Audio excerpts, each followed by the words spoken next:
fire extinguishers are classed using a letter symbol system which denotes the type of fire they are able to extinguish. Class A, ordinary combustibles. Class A fires consist of ordinary combustibles such as wood, paper, fabric, plastic, and most kinds of trash. Class B-C, flammable liquid and gas. These are fires whose fuel is flammable or combustible liquid or gas. The U.S. system designates all such fires Class B. In the European-Australian system, flammable liquids are designated Class B, while burning gases are separately designated Class C. These fires follow the same basic fire tetrahedron as ordinary combustible fires, except that the fuel in question is a flammable liquid such as gasoline, or gas such as natural gas. A solid stream of water should never be used to extinguish this type because it can cause the fuel to scatter, spreading the flames. The most effective way to extinguish a liquid or gas-fueled fire is by inhibiting the chemical chain reaction of the fire, which is done by dry chemical and Holland extinguishing agents, although smothering with CO2 or, for liquids, foam is also effective. Holland has fallen out of favor in recent times because it is an ozone-depleting material. The Montreal Protocol declares that Holland should no longer be used. Chemicals such as FM200 are now the recommended halogenated suppressant. Class E or Class E, electrical. Electrical fires are fires involving potentially energized electrical equipment. The U.S. system designates these Class C. The Australian system designates them Class E.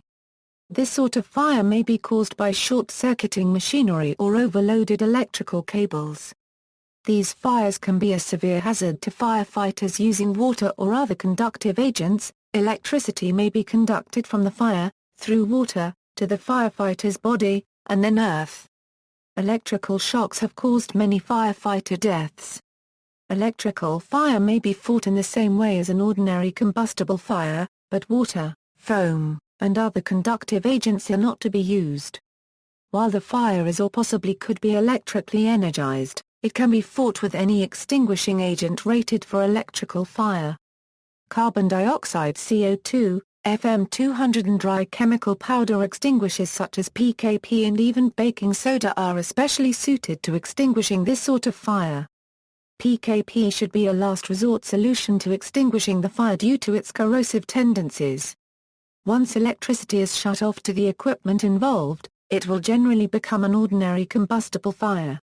In Europe, electrical fires are no longer a class of fire as electricity cannot burn. The items around the electrical sources may burn.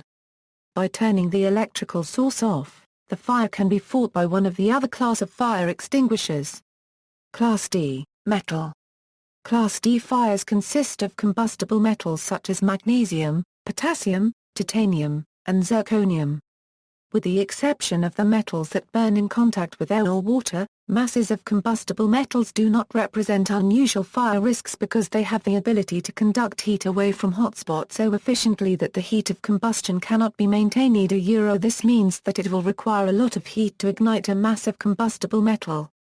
Generally, metal fire risks exist when sawdust, machine shavings and other metal fines are present. Generally, these fires can be ignited by the same types of ignition sources that would start other common fires. Water and other common firefighting materials can excite metal fires and make them worse. The NFPA recommends that metal fires be fought with dry powder extinguishing agents. Dry powder agents work by smothering and heat absorption. The most common of these agents are sodium chloride granules and graphite powder.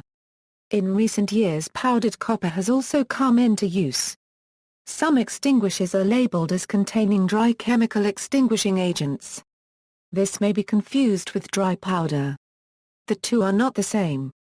Using one of these extinguishers in error, in place of dry powder, can be ineffective or actually increase the intensity of a metal fire. Metal fires represent a unique hazard because people are often not aware of the characteristics of these fires and are not properly prepared to fight them. Therefore, even a small metal fire can spread and become a larger fire in the surrounding ordinary combustible materials.